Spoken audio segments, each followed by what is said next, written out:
Hey, here we go. We're ready to roll with the Sports Rush on a Saturday.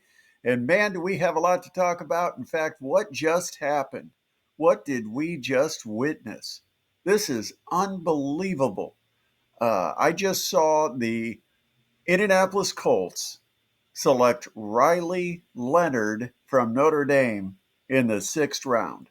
The Colts have taken Notre Dame quarterback Riley Leonard. Yeah, and when they showed the highlights, it's kind of crazy because you're looking at Riley Leonard in his Duke uniform, and of course, I made the joke at the time when the Colts played Duke that it looked like, or when the Fighting Irish played Duke, I thought they look like the Indianapolis Colts uniforms. And so we're sitting here looking at Riley Leonard, and I feel like uh, we're seeing uh, we're seeing him in a Colts uniform already. But that's the fact. We've got Riley Leonard heading to Indianapolis now. What does this mean for the Colts? I'll tell you this. I was so excited Thursday night when the Colts got the guy that I thought they had to get. They nailed it. They got Tyler Warren out of Penn State.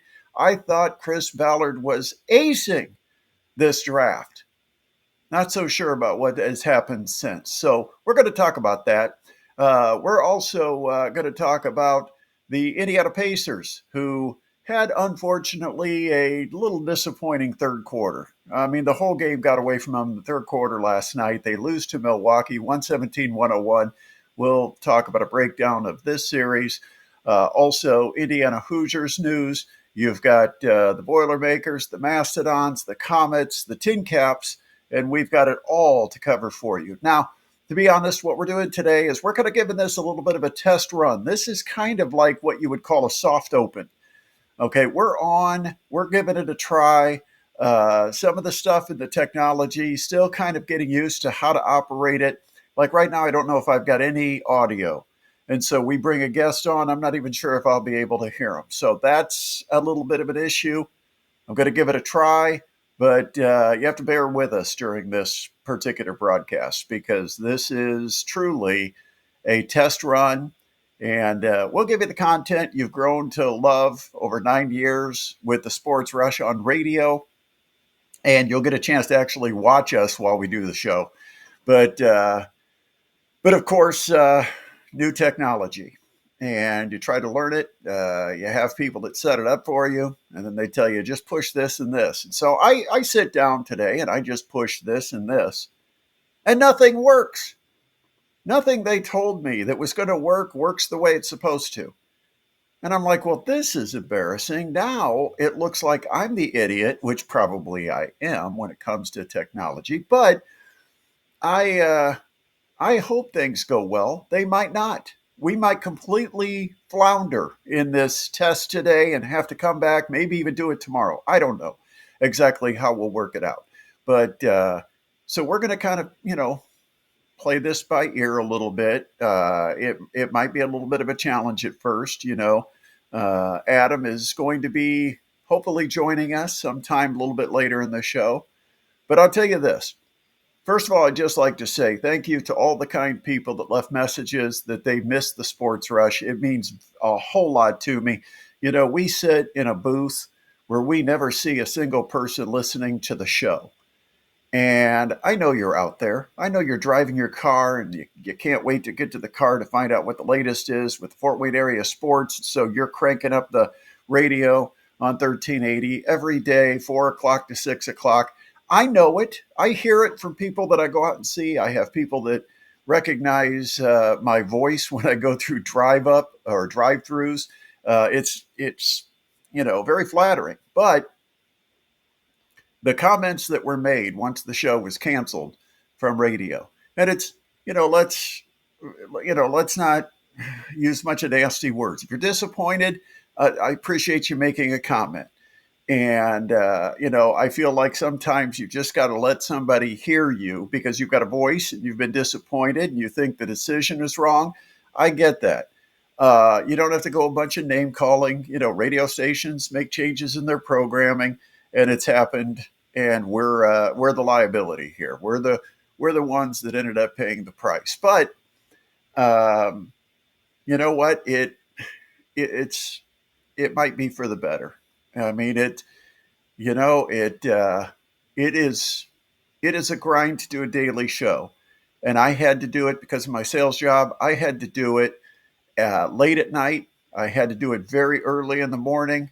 Study, prep, be feel like when I started my day at 7:30 that I was already prepared to walk into a studio and do a show. I mean, that's just the way it was. And I was able to balance a very long work day, and it became longer if I had any play-by-play. But I never let the show interfere with what I did during the day. But programming changes happen, and so we move forward, and we're going to try to get this on as much as possible. We're kind of starting it, promoting it as a Saturday sports rush. It's an easy day to do it, and so hopefully we can we can keep this rolling and the technology works. Hey, we've got a special guest. We really we've got to bring him on right now because you know him. You might love him. Maybe a couple of you. It is the one and only Adam Lundy. And Adam, I was just explaining because it was my job to set up the technology. And so I was just explaining to everyone that if the technology fails, it's my dumb fault because I had people telling me, here's how you set it up, here's how you push the button, and it should go fairly smooth. So there he is, folks. Adam Lundy live on the Sports Rush Saturday here on YouTube.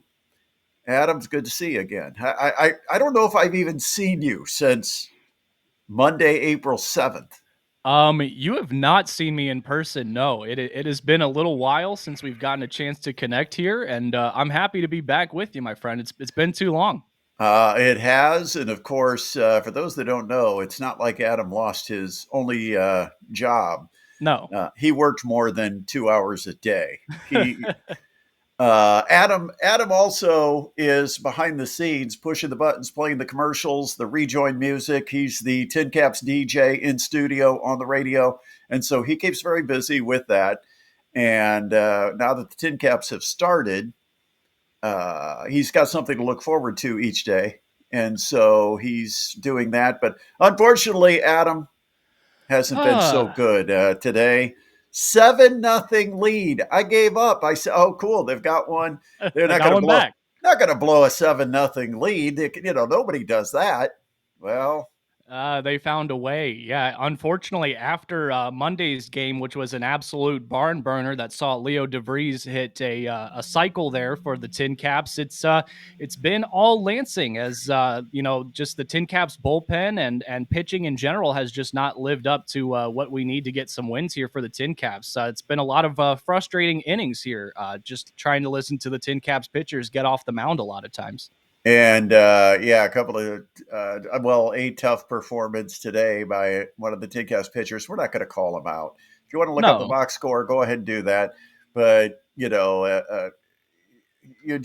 figure you're safe if you've got a 7-run lead, and even coming into the game with he comes in out of the bullpen with a big lead and just it disappeared. I mean, next thing you know, Tin Caps were down 8-7 after leading 7-0, and they end up losing it. I think the final was 9-7, if I'm not mistaken. correct. Yes. So you could also blame the bats. You know, Yeah, there were you got to score a run over the last 6 innings. So there's Yeah, that. yeah, the Caps left a couple runners on base in the late innings. Could have had a couple chances to at least get one more, get it to a one-run game, or possibly even tie it with a home run. But like you said, the bats just did not come alive after the third inning today. They went pretty quiet.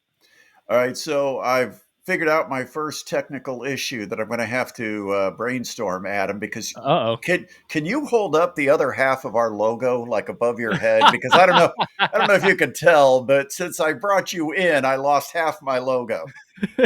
Sorry about that. Didn't mean to I cut lost off your the logo. I lost the important part, the part that says with Brett Rump, and it's like gone.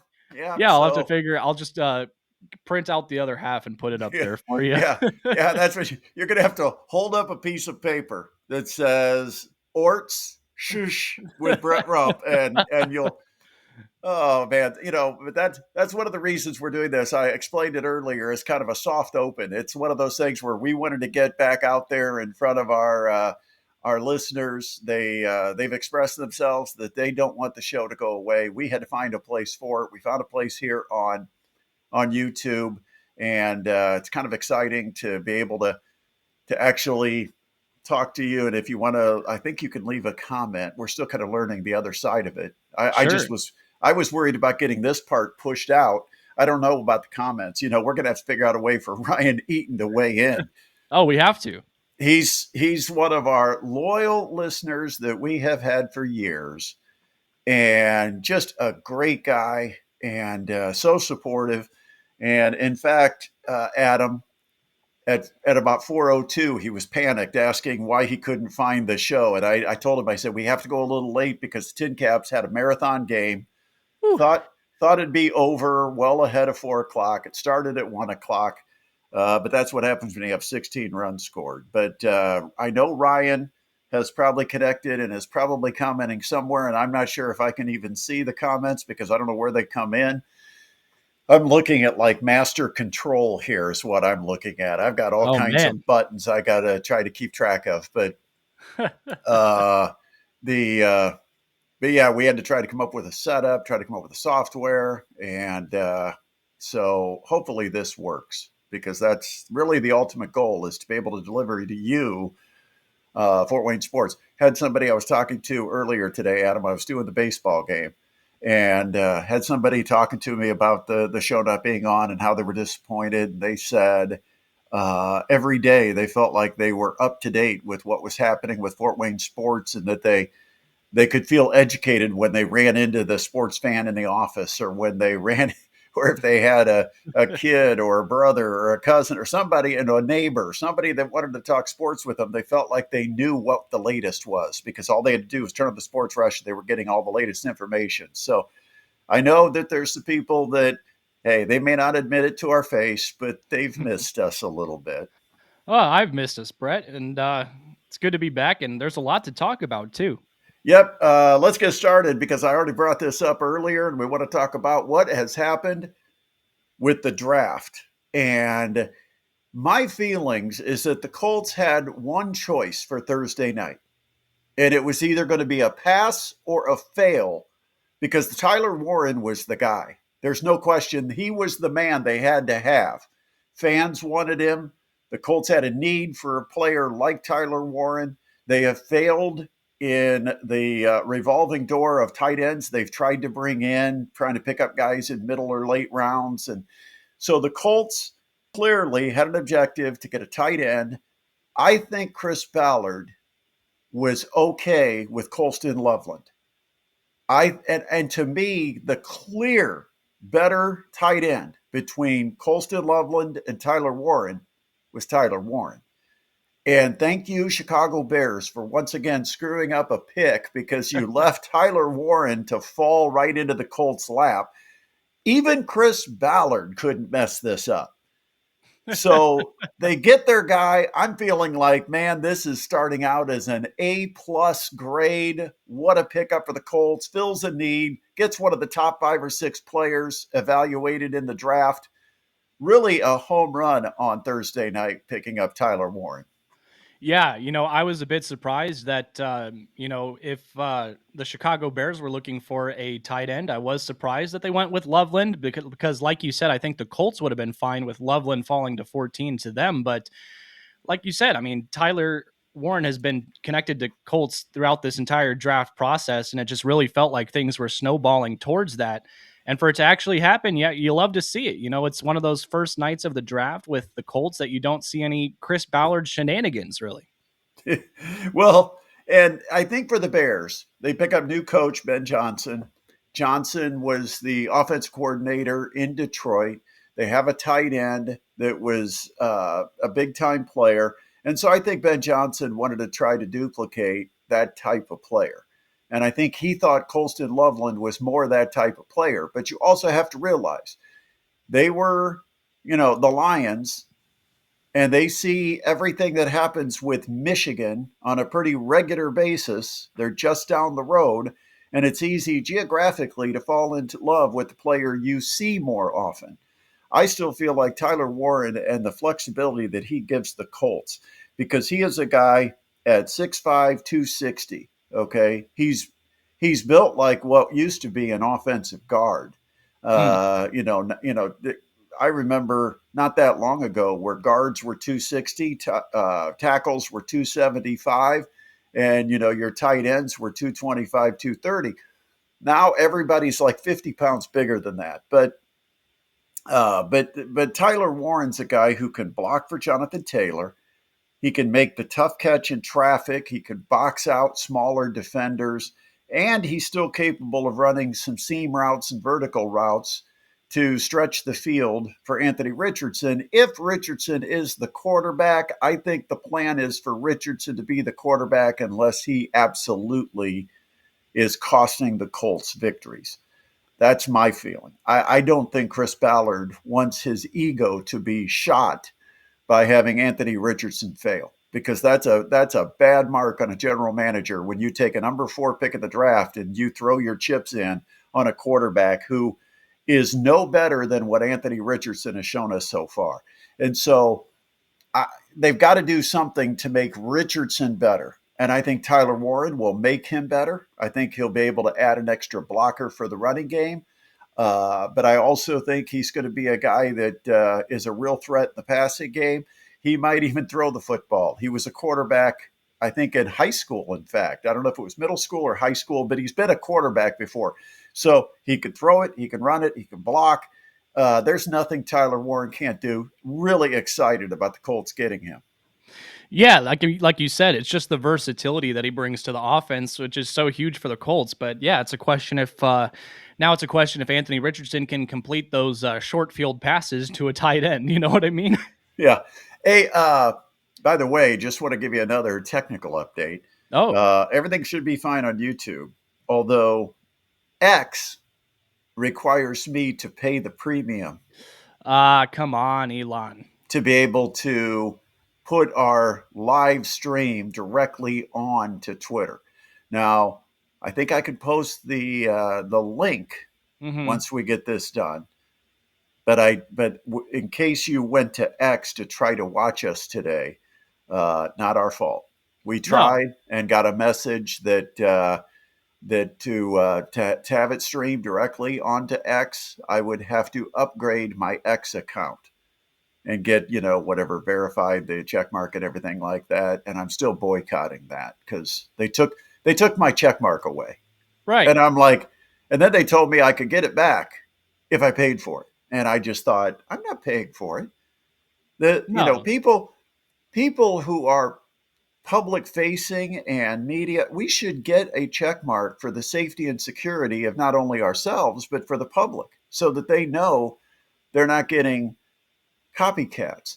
I've got a buddy on Facebook, and oh yeah, how they put the false stories out there, and he's constantly sharing and putting all of the bogus stories out. And I'm trying to think of one of the most recent ones. I can't even remember, but it was so fake you knew immediately it was fake. And of course, he's sharing it because it's coming up on Facebook on his news feed. He's like, "Wow!"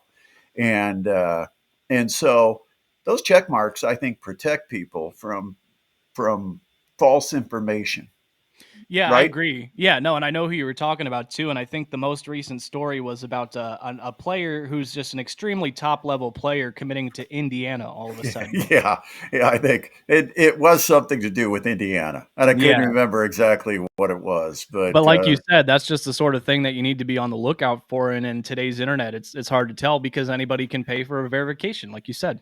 okay, so let's go through the draft, Adam, Yeah. because after they got Tyler Warren, of course, it was rest for the night because the exhaustion of making one draft pick is just too much. 3 Um, hours for 1 round. yeah, they got to stretch it out because they want the TV ratings and the TV money. So let's look at what the Colts did. And I really appreciate the fact that in the second round they took a guy whose name is almost impossible to pronounce. It's like Antetokounmpo. It is JT Tuamaloa, Mm, nice and job. and he is out of Ohio State, an edge rusher. Now imagine Chris Ballard taking an edge rusher. I cannot believe that Chris Ballard, yes, this is sarcasm, Chris Ballard would be enamored by an edge rusher. The Colts only like have had 15 of them in the last 5 years and probably have 9 of them still on the roster. But I mean, this guy's a solid player, but I, I mean, can he play linebacker? I think Colts have to get a starting linebacker, and that second round pick would have been the place. But the problem is, you see this really good edge rusher who gives you tremendous value in the draft. And I did say the second round pick, I would be okay if the Colts just go for the best available. And maybe that was this guy, okay? Because I don't think he's a bad player, but he's from Ohio State. For some reason, the Colts have fallen in love with Buckeyes. Yeah. And number two, he's an edge rusher. And as soon as they say the Colts drafted an edge rusher, my first thought is, well, he must suck because they haven't gotten edge rusher right hardly at all. No, and I mean it seems like almost a never-ending pursuit of the ideal edge rusher with Chris Ballard, and it's just not panned out. They haven't been able to find one. I mean, just look at Latu from last season. It's just another edge rusher that we're going to add, and hope he's the one, I guess. And I'm going to, of course, last year, first round, they took the edge rusher, Yep. and we saw what happened there. And Kwity Paye was going to be the edge rusher, and now he's not even on the roster. So, all right, let's go to the next guy. Third round, Justin Wally, a corner out of Minnesota. He's like 5'10", little Yeah. guy, wasn't being mentioned much on draft boards or anything. Just obviously somebody that the Colts found and fell in love with, and they decided they wanted to get him before someone else had a chance at him. But again, the Colts did use free agency to get help at corner. They've got a couple of guys that were rookies last year. I don't know if this, to me, this is a very blah pick.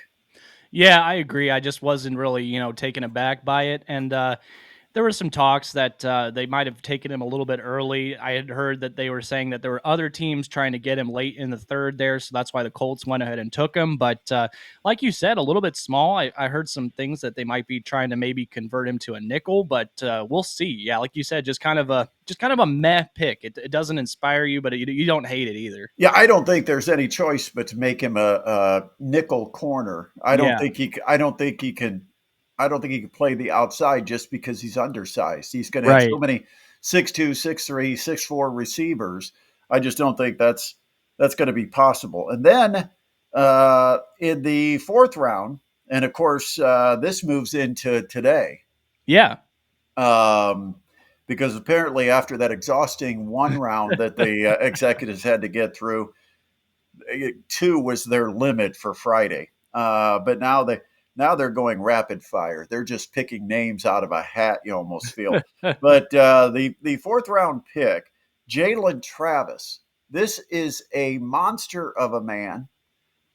He probably is the guy I am second most excited about because the Colts have a good offensive line, but the line as we know it is like an injury away from being a very poor or average, below average offensive line. So I am not at all upset about getting a guy in Jalen Travis who is 6'8", 339 pounds. That's a big boy. Oh my goodness. And I mean, I mean, he's and this guy looks like an athlete. If I was 339, I wouldn't be able to get my fat butt out of bed. This guy 339 still looks like an athlete. And so, he's a big, strong guy. He's got long arms, which I guess that's really important. I don't know. You're blocking people. What do you, when, right. hold long hold him at arms? arm's length. Yeah, right. Yeah, well, yeah, long arms only allows you to reach out and hold a guy further away. But no, I'm excited. I think Jalen Travis for a fourth round pick. I think it's a solid pick. The only concern is once again they do not have the linebacker, and I felt like linebacker was one of the major areas of need. They lose a couple of their key linebackers to free agency, and so Grant Stewart and EJ Speed, they're both gone. And so I thought the Colts have to make a splash at linebacker, and maybe even a guy that you feel could play. Uh, didn't do it. And now you're getting to the fifth round where I don't think you're going to find a guy that's ready to take the field to start his rookie campaign. And so, what the Colts had through 4 rounds, they had Tyler Warren, ace in the hole, no doubt. Then you had Tui Maloa and Justin Wally, an edge, a corner, and in the fourth round, an offensive tackle. And the other thing is, I'm fine with offensive tackle. Some people were saying it should have been an offensive guard. That's where they really needed the depth, and I'm fine with offensive tackle. Um, and I don't, I'm like they're going to find a guard if they need one later in the draft, or somebody will have a guard available in camp, whatever it might be. But then we get to the running back, and I said on my kind of my single test where I did like a little test of this software just to make sure the software was plugged in correctly. And Hmm. I said that I thought tight end, linebacker, and running back were three really important positions. And I thought the running back was important because number one, Jonathan Taylor is not going to have another contract. I can't see the Colts re signing him. This contract runs out. Jonathan Taylor's days in Indianapolis are probably finished. And right now, I feel like you've got two guys that are kind of career backups behind Jonathan Taylor. And so I don't think the guy's on the roster. I think you've got to maybe consider bringing in a running back. And so the Colts use a fifth round pick on DJ Giddens of Kansas State. Typical running back you get in the fifth round. He could be better than expected. He could be a bust. I mean, a lot of running backs get picked in that fourth, fifth round range, and so I'm not. I mean, very neutral on that pick. I think okay, they probably needed a running back. How good is this guy? Don't know that much about him. I think he's got to be developed a little bit. I think he's got some raw athletic skills, but he needs to be developed into some of his roles as an NFL running back, which primary role is blitz pickup, understanding defenses and seeing what defenses are doing so you're in the right position to pick up a blitz. But I'm kind of on that pick. Yeah, I think it's worth taking a flyer on a running back at this point, especially if you think that he has some potential. And we've talked about the running back position behind Jonathan Taylor for the Colts for a while now. There just hasn't been a lot. So you bring in one of these young guys, you have him running behind Jonathan Taylor on the depth chart, but that's someone that you can learn a lot from and see if something comes out of this pick. So yeah, I don't hate it either. Did you hear me cough, by the way? I did. Okay, that maybe my mic isn't working. I got to figure that out. See, that's just one of the tests we're going Yeah, through add it to the list. because I turned my thing down here, Uh huh. and it I don't think there's another. There must be another mic on somewhere. There must be, but yeah, I heard your cough loud and clear. Okay, so the mic apparently is just here for show. It Apparently, makes me look important. professional. Yeah. Yeah. All right, I have to figure that out Yes, add it to the because list. well, when I clicked this, it said, "What mic do you want to connect to?" There were like five choices. Oh, interesting. I don't know where the five mics were. I Huh. mean, but all these different, some real tech something, and then it's talked about, Yeah, your Google mic, which I thought, okay, this is connected to an interface that's connected to the system. So I want to actually connect through the interface and not necessarily the mic. And I was trying to figure out which one was which. But gotcha. if you heard me cough, I apologize because I turned my mic off. But apparently my mic's not the what you're hearing me through anyway. You tried to quiet yourself. We appreciate the effort. I noticed you kind of paused there for a half second, like Yeah, startled. I don't have a cough switch. I don't. right. I can't signal to you to turn my mic down so I can hack up a lung for a second. Previously, my job, yeah, was Oh to make boy, sure no one that heard your was your cause. job. I That know. was that was That was kind most of of your. it. All right, so here we go. Riley Leonard, Yeah, it quarterback happened. from Notre Dame, drafted by the Colts. Um, so basically, you're going to have three quarterbacks in the room, I would assume, and it's going to be Anthony Richardson and Daniel Jones fighting for the starting spot. Wink, wink. I don't know how big of a fight it's going to be because I think right now Anthony Richardson has a significant head start and would have to really lose the job. He'd have to perform so poorly that the team and the coaching staff doesn't have confidence to put him out there to start a football game. And then Riley Leonard's got a chance, I guess, to be the third quarterback. But I'm surprised they used a pick. Now, they did pick up an extra pick because Chris Ballard did a Chris Ballard thing and traded down. And I wasn't surprised. I'll tell you why. Because I had it pegged that the Colts were going to draft. That the Colts were going to draft, and I'm trying to see. Cody Simon from Ohio State. I thought he was going to be the fourth round guy. Linebacker, good linebacker from Ohio State. All those things make sense. And I thought that's right there. All the signs are pointing to the Colts taking Cody Simon. And then 2 spots before the Colts came up for the pick in the fourth round, Cody Simon was drafted by the Arizona Cardinals. And as soon as he went off the board, I couldn't even get to my X account and tweet it or post it. I was going to say Chris Ballard's going to trade down here. And Couldn't sure enough, resist.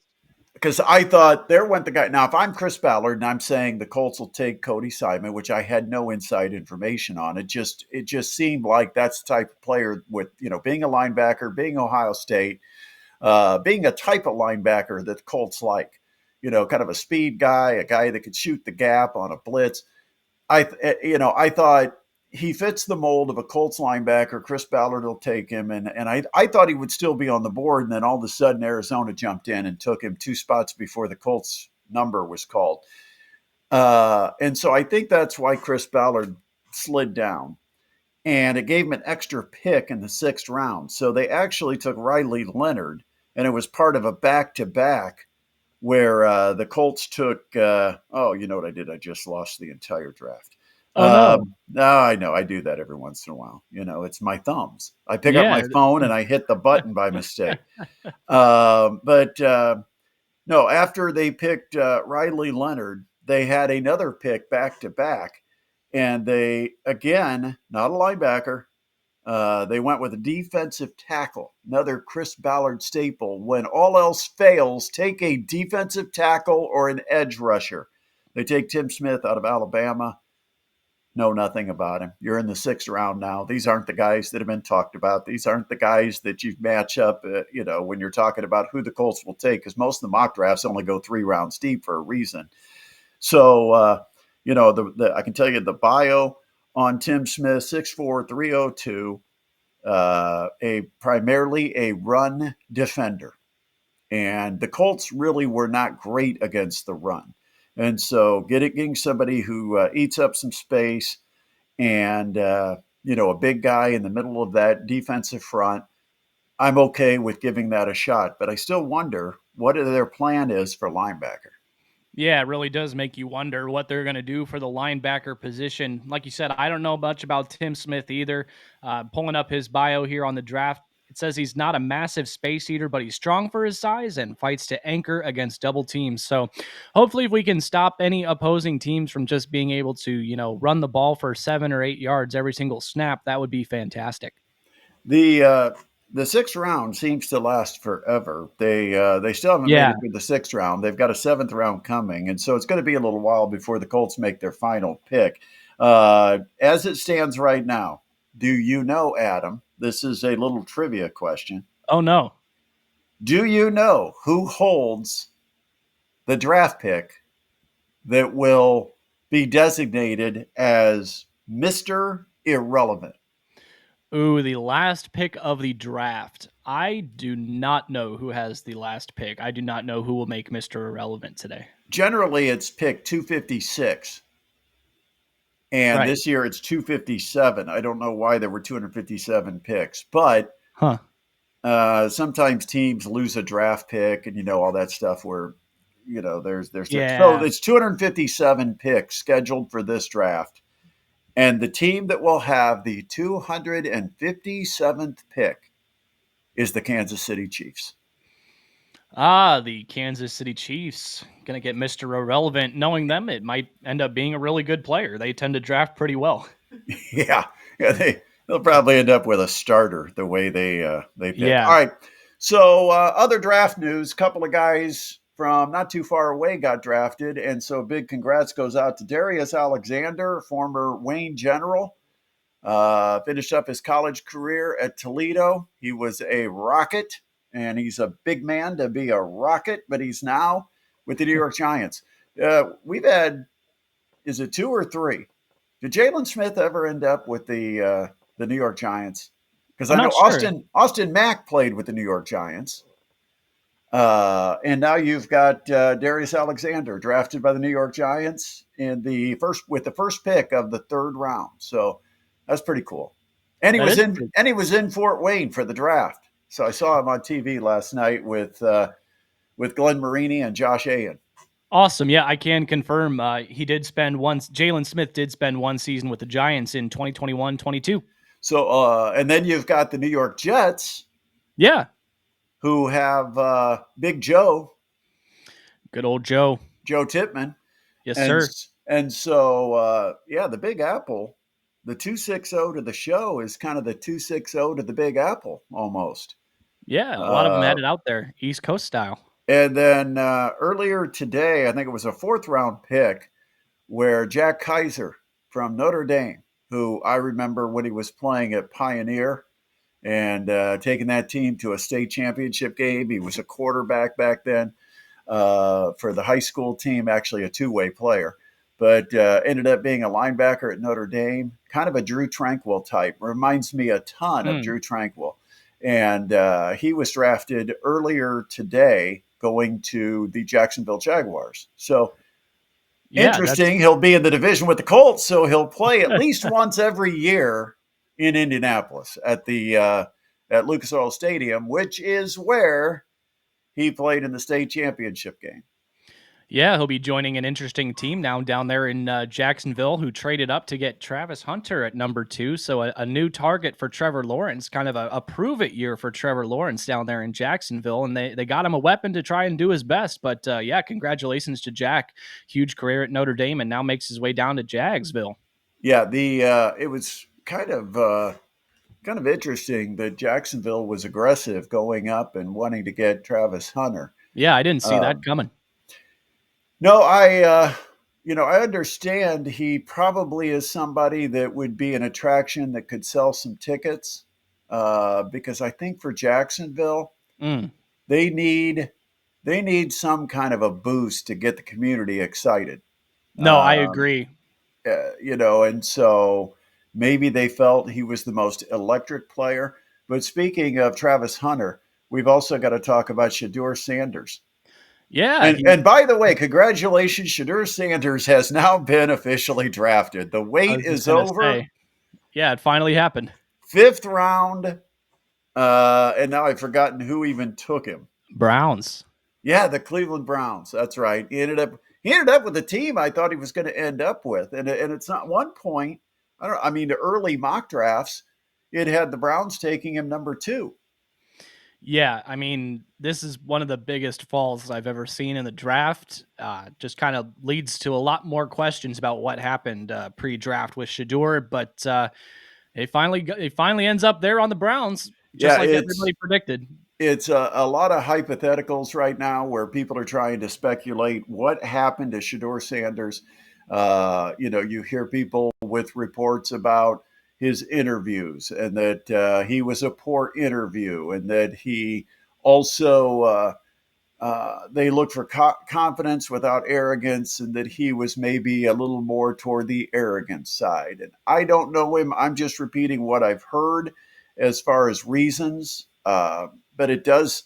I mean, it was shocking. We knew there were only a couple of options in that first round. That once you get past the first couple of picks, there were only a couple of places that were probably going to take a mid to late first round quarterback, and then you had one taken in the first round, and it was not Shador Sanders. And so, the Ole Miss quarterback, Jackson Dart, gets taken. And at that point, you're like, well, now that's going to really extend the wait. And it's not like 30 teams around were passing on Shador Sanders. It was really, there were a couple of teams that you kind of looked at and said, they probably need to draft a quarterback. When will they do it? And if they decide each round there's a player that would be more valuable to them right now, then that's what they were doing. And then there's not that many teams looking for quarterbacks. It's not considered a great quarterback draft. And so once you see the one or two teams that might need a quarterback decide to go a different direction, um, he slips into the next round, and then he slips into the next round. And yeah, he went all the way to the fifth round. And I think that's a shock that a guy that was projected at the end of the college football season as probably the number 2 overall pick. And I think there were some that were even giving him the benefit of the doubt, saying this guy might be a number 1 pick or might be worthy of being looked at as a number 1 pick. And to fall to the fifth round, crazy. Super crazy, but now it kind of gives the Browns an opportunity to just go with the flow and see what they get out of Shador. I feel like it, kind of takes a little bit of the expectations that might have been coming in from him on the season, lowers those expectations a little bit. So we'll see. He's going to be learning from former Indianapolis Colt Joe Flacco tossing the ball. So we'll see how that goes. Yeah, Flacco has re-signed with Cleveland. Of course, he was with Cleveland, came here to Indianapolis, and then things didn't work out with the Colts. He was not the same quarterback he was in Cleveland, and not sure if it's the offense, if it's the coaching, what it was, but he's back where he was productive for the time he was in Cleveland, and he's the guy in Cleveland, and you'll have Shador Sanders, who, of course, everybody can see the obvious comparison. Joe Flacco and Shador Sanders, they're like the same. That They're was my like player comp. they're like the same guy. Yeah. I mean, if you look at Shador Sanders and his write up, it's like the current NFL comp, Joe Flacco. That's it. That's it. Oh Shador man. and Flacco, just the guy to learn from a super mobile quarterback. Well, it's funny because we talked about that with the Colts. Were the Colts going to try to get a backup or get competition to Anthony Richardson that had a similar skill set, that was big, strong, could run the ball, and was inaccurate? No, I'm kidding. But we didn't end up getting that in Daniel Jones. Although Daniel Jones is an athlete and he can run the football, but it's a Yeah. totally different style than what Anthony Richardson runs. So um, not the same. All right, we got to talk a little college hoops. Haven't talked it for a while, and it's been a busy month in college basketball. It has been. I mean, this transfer portal, it's still going. I mean, the date to officially enter has passed us by now, but we're still seeing new commitments. All right, Indiana, who had hit rock bottom, 0 players on the roster, Yeah. now has a roster of 10. And so let's go through one by one at who they've been able to get. We still had a show. They got Tucker DeVries and Connor Enright. So Right. we knew about Yes. those guys. Reed Bailey, I think, was right about at that same time. But Reed Bailey gives them a guy with an inside presence. He's a pretty versatile player. Did a lot for Davidson. Um, he's he's much more. Who was the big kid at Michigan? Not Vlad, the other guy. Danny Uh, Wolf. yeah, Wolf. See what happens when I'm tuned out for a couple of weeks. Right. You just forget it all, man. Little more Wolf than a true post. I mean, more. He's more Wolf than Balo. It's fair to Hmm. say. And then they get Reed Bailey. I think he scored about 18 points a game at Davidson. Good number. Yeah, Lamar you like that. Wilkerson was a guy really being pursued by a lot of good sized programs. I think it was narrowed down to 3 or 4 at the time he decided that it was going to be IU. He's out of Sam Houston State, which is not exactly a power in college basketball. But when you shoot 45% from 3 on a fairly high volume, a lot of big programs notice because everybody wants a shooter. There's always a spot on a roster for a shooter. Yeah, especially the Indiana Hoosiers, who did not have one last year, particularly outside of Luke Goody. Yeah, and then they go to the Ospreys, the North Florida Ospreys, and get is it Jessai Miles Yeah, and then Tayton Connerway out of Troy, yes, Jason sir. Drake out of Drexel, Nick Dorn out of Elon, and Sam Alexis out of Florida. That's the group that I guess is going to be the support or role players. I don't know that out of that group you've got anybody that's going to be a big star. They're just going to have to fill out the roster. But that gives them 9 transfers, and they still have one commitment in Trent Sisley in the 2025 high school class. So they are to 10, still waiting on Luke Goody. Overall, to me, it's an average roster. On paper, the roster looked better a year ago, but that roster was coached by a guy who didn't really know how to coach college basketball. And so I I'm like, okay, so DeVries probably has in his mind a system he wants to run. And this is the thing. DeVries is going to have to become kind of an Indiana version of Matt Painter, where Mhm. Matt Painter doesn't recruit or doesn't bring guys in based on how many stars and what the message boards are going to say and react to. He brings a guy in that has a skill set that fits what his team needs to be successful, and a guy that's going to work with the other pieces and be very complimentary of what else they've got. And right now, that's what I look at. I'm like, okay, I don't know if this is the most talented roster. It's certainly Big Ten caliber, but I don't think I could look at that list of names and say Indiana's a favorite to finish in the top 2 or 3 of the Big Ten.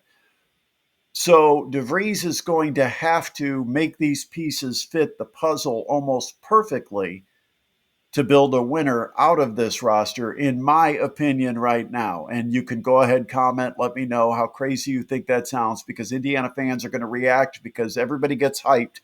Everybody's going to be great when they get these transfers. It comes from everywhere. But I'm not. I'm not going to jump in and say Indiana has aced it and look at all the talent that DeVries has brought in on his very first foray into the transfer portal as the Indiana Hoosiers head coach. Yeah, that was something I noticed about just the players that Indiana has added in the transfer portal, and I kind of like it because they seem like good players, but they're not players that you hear being nationally clamored for. And I think what that indicates is like what you said. It's similar to what Matt Painter does. He doesn't look at the nationally ranked, lists. He doesn't, go for the hottest name out there in the social media circles. It seems like he definitely is going for individual players that fit individual roles on the team that he still feels like they need to fill.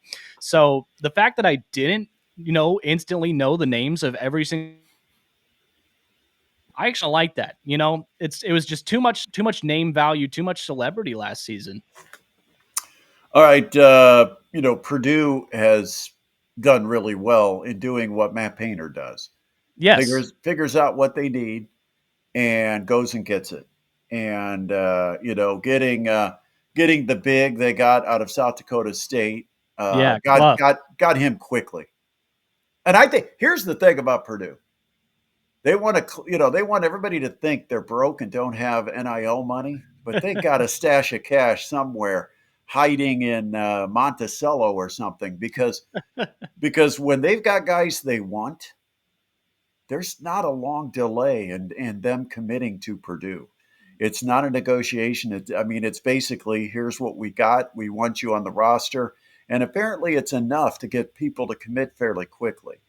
And kudos to Matt Painter. He got the big. He got the guard out of Europe. How about Hmm. that? I don't know what the kid's name is. I Omer eventually, Meyer. yeah, Meyer. And he is. I watched a lot of film and highlights with him, and he is to me a insurance policy for Braden Smith. Mm. Um, Braden Smith's going to come back. He's announced, he's not, well, now they can't be in the portal, but he made the announcement he was not leaving. There were rumors that maybe he was being pursued, tampered with by a couple of programs, and that maybe they were going to convince him with a, $4 million offer.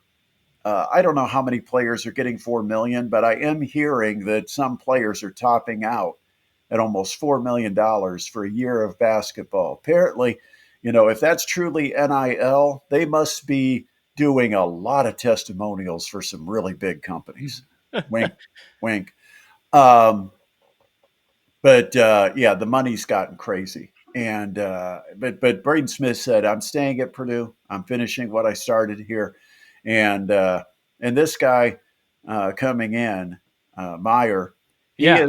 he is a guy that basically has Braden Smith's skill set, maybe even takes it to an extra level. Really impressive. Yeah, and you like that he has that EuroLeague experience. I mean, this is a kid that's been playing with adults already in his basketball career. So that you know how those EuroLeague players are. They come in toughened, hardened, and ready to play like a grown up. And fundamentally sound. They're good shooters, ball Yes. handlers, they're distributors. They understand the game. But that's how Purdue got him. Purdue got him because he was in a league playing with Trevion Williams and Carson Edwards, two Yeah, guys that that's have been crazy. through Purdue and have left the memory banks of a lot of Boilermakers fans. And they're over there in Europe, and here's this 18-year-old kid, and they're like, hey, you know what? You'd have a great time, and it'd be a perfect system. And the coach is going to let you do your thing, and that ball screen offense, blah blah blah. And they talked him into it. I think they really helped recruit him from across the pond.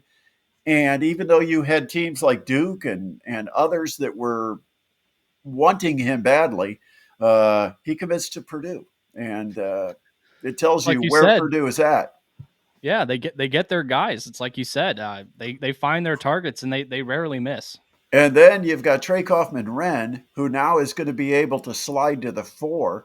Yeah, Now he can still play some five, but you're going to have Jacobson, you're going to have Trey Kaufman-Renn, uh, and so you can play a high-low game, you can play the pick and pop game. Trey Kaufman-Renn, I think, is going to be more comfortable not getting banged around all the time down at the yeah, post, and go back to where he spent the majority of his first couple of years when Zach Edey was there and play the four. And now that Caleb First has moved on and graduated, there's going to be plenty of minutes there. Cam Heide, of course, went into the portal and transferred out. So you've got plenty of minutes there for Trey Kaufman-Renn. I think that's going to be a blessing for Purdue as well, because depending on the matchups, they can slide him to the basket, they can alley-oop it. He could post somebody up, but he's also going to be able to play in the corner, play away from the basket. I think Purdue's got a great core, and I think they've got pieces that fit really well together. All right, we got to talk. What do we want to talk about? Komets. we can do Comets or we can do Pacers in the playoffs. Oh, we got to talk Pacers in the playoffs. Let's do that. That's your thing. I somehow got past the Pacers. Um, Last night, Pacers basically lost a game because they were the worst team in the NBA in the third quarter against Milwaukee. I think the Yeah, Pacers got to halftime, thought this is a cruise for us. We're up 10. Once again, we're on our way to another win, and this Milwaukee Bucks team doesn't have it. They just did not come out to play in the third quarter, and the Bucks absolutely smoked them, outscoring them 39-21 in the quarter. The 10-point lead became a double-digit deficit. Pacers toast, and I think they've learned their lesson. I think they bounce back. I think the Pacers win Game 4. I think this was a wake-up call for still a team that can be considered a little immature, and I don't mean that because they're so young, but there's a certain maturity you gain by being in the playoffs every year and having success every year. They had some success last year, and I think in some ways the success they got over Milwaukee may have been a detriment on Friday night. Milwaukee is not going to lay down and die. They're not going to just go away. And so I think the Pacers felt like they had it in the bag with the 10-point lead. They were dominating the game. They just weren't hitting shots, but either was Milwaukee. And I think the Pacers felt like we can play better and we're still up by 10, and they ended up finding out they can also play worse. and Milwaukee could just absolutely smoke their pants off. Yeah, some of that Pacers defense came into play there in the third quarter, but it seemed like the Pacers' plan for this series against the Bucks has kind of been to let Giannis get his and make sure that nobody else really gets theirs. But last night, Giannis not only got his, but it was Gary Trent Jr. that did most of the damage against the Pacers, especially in the second half. He could not miss from 3-point range. He ended up with 37 points and ties a Bucks record for threes in the playoffs. So yeah, I mean, good job. You can hold Giannis to 37, but you still have to make sure that no one else goes off too, because that's 74 points from those two combined.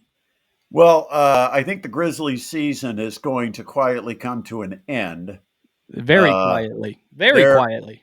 they're down to Oklahoma City. They've just not been all that competitive. No, and I mean, I don't know if this is a statement about how good Oklahoma City is, or how Memphis has just kind of fallen off a cliff. They lost their coach. They've had a lot of roster turnover because they got really crowded at certain spots and had to shift some people around. John yeah, Konchar's still there. Uh, Conchar today, so far, 14 minutes on the court. He's got 4.6 rebounds. But there's no Ja Morant today for the Memphis Grizzlies. And we saw what happened the other night when they had a 29-point lead. Ja Morant leaves the game with the injury, and they end up getting blown out. And so yeah. It just it felt like any chance for that series to keep on going kind of died when Morant, took that injury. The Memphis Grizzlies blow that huge lead, and yeah, this series probably should be over in the next 20, 30 minutes or so. Knicks beat the Pistons today. Or no, they didn't. that Um, what am I was saying? that They was play last night. tomorrow. They Yeah, play we play tomorrow. tomorrow. They play tomorrow. But the Knicks lead the series 2-1. Game four is going to be in Detroit. Yeah. And, Denver is another team, much like Memphis. Those were the top two teams in the West a year or two ago. Hmm. And now they're both in trouble, might be getting just sent packing very quickly in the playoffs. Clippers look like they've got Denver's number. And I don't know, I still think Denver is a more talented team, top to bottom, but still, they're not doing anything. No. Lakers Timberwolves. Minnesota has the 2-1 lead with Game Four being in Minnesota. So I guess I'll ask the question: who's in bigger trouble? Lakers against the Timberwolves, or the Nuggets against the Clippers? Nuggets against the Clippers are probably in bigger trouble. I think you can still, have a couple Luka games in there that could even out that series for the Lakers. But credit to Minnesota, they're playing good team ball, and they got that scrappy win over the Lakers last night. But yeah, I still think that the LA Timberwolves series is more competitive. I just outside for Denver, I mean, outside of Jokic, Porter, and Murray, maybe a little Aaron Gordon. They don't have a whole lot that impresses me. And finally, Komets put themselves into a must-win situation. I don't want to talk a lot about hockey because I'm still hurting about my Panthers getting dusted by Ouch. Tampa Bay at home. Panthers scored like 2 minutes into the game. Mm. And then Take a just one didn't do take a nothing. 1-0 lead, and then that was it for the offense the rest of the day. So yeah, it kind of hurts. That was in Florida too, and but the Mm. Panthers still lead the series 2-1, and they still control the series. Have a stronghold on the series if they win Game Four, which will be back in Sunrise. Panthers don't have the home ice advantage in this series. That I was don't one have my thing. sound effect, Brett. I can't play my Panther roar. Yeah, roar, yeah, we need that roar. All right, so what else you got? Anything? Comets tomorrow, by the way, at the Coliseum. Must win Game Six. Hopefully, Yep. forcing a Game Seven, which will also be in Fort Wayne. And even though they're down 3-2, and it's disappointing they've lost two in a row in this series to Iowa, they have to remember this is right on schedule because it was two in Fort Wayne, three in Iowa, two back in Fort Wayne. So if everybody had won their home games, it would be just where we're at 3-2 Iowa, and the Comets having to take care of business on their home ice. So Comets not down and out, but their best players have to be their best players. And it starts with Brett Brochu in nets. He's got to be much better than he was in game five. in Game 6, and I assume he's going to get the start. It's really hard to pull a goalie and not start your number one guy, but he did not have a good day and ended up being pulled from the nets in Game 5. So we'll see who starts in Game 6, but the Komets still have a chance, but they're down 3-2, and it's a must-win. Backs against the wall. We'll see. You know what they say, it's not a playoff series till an away team wins a game. That's the Yeah. classic cliche, so, Well, we'll well, see. it seems like there hasn't been, but there has been. Both teams have won an away game, so we've had a series, I guess, for a while. All Yeah, right, all throw the right, cliche out. all right. Kick you out of here, Adam, because I got to wrap things up. Alrighty. Take care. Appreciate you. And of course, it's time now for us to go ahead and wrap this up and finish our first live. Again, this is kind of a test. We're just checking out all the technical aspects of putting this show together. It's going to get better. So, if there were things you think, geez, this didn't work, whatever. But go ahead and you can make your comments. You can always send them to me, Brett Rump Sports on X. You can DM me, whatever you'd like to do. But we appreciate your support. And this also will be posted under our live tab on our YouTube page. And if you haven't yet, make sure you subscribe because we really need you to give us that thumbs up and to subscribe to our channel. Having to do this all on my own now. And it's personal. It's not corporate support, so it's just me doing it for you, trying to keep you up to date. And hopefully, we'll increase the frequency of our shows. But for right now, hope you enjoyed it, and we'll talk to you again. Hopefully, be back next Saturday. Not exactly sure how our schedule is going to work out because the TinCaps moving day games, night games, and all this stuff, and it could occupy both Adam and I. So we'll keep you abreast, let you know what's happening. But thanks for tuning in, and thanks for watching our debut episode officially of the Sports Rush with Brett Rump Saturday edition here on YouTube.